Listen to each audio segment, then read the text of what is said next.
ছোট একটা কথা বলি, ওনারা বলেন যে অমুক বক্তব্যের প্রেক্ষিতে এই হামলাটা হচ্ছে, এটা সম্পূর্ণ ভুল।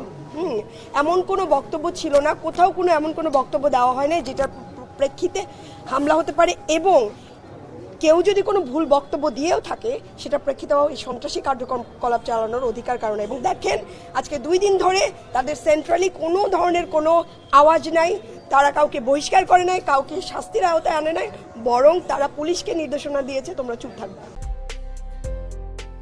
প্রিমি ওয়ার্ড্রোব, গুছিয়ে ফেলুন জীবনটাকে।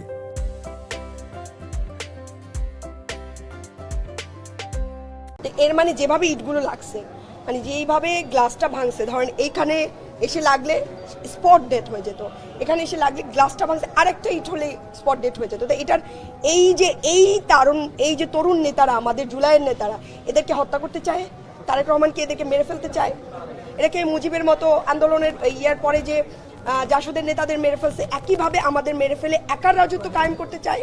সেটা যদি করতে চায় তাহলে উনি বলুক উনি একার রাজত্ব কায়েম করতে চায়।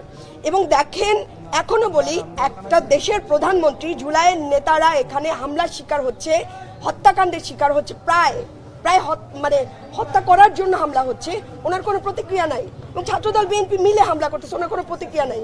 এইভাবে উনি দেশ চালাতে পারবেন না। বিএনপি এটা করাচ্ছে, বিএনপি নিজে করছে। হ্যাঁ, আর সাথে ওনাদের তো সাথে নিয়ে নেয়, ওনারা তো অনেক রিউমার শুনতেছি যে ওনারা ওনাদের কমিটিতে ছাত্রলীগের লোকজন নিয়ে এগুলো করানোর জন্য আরও নিচ্ছে।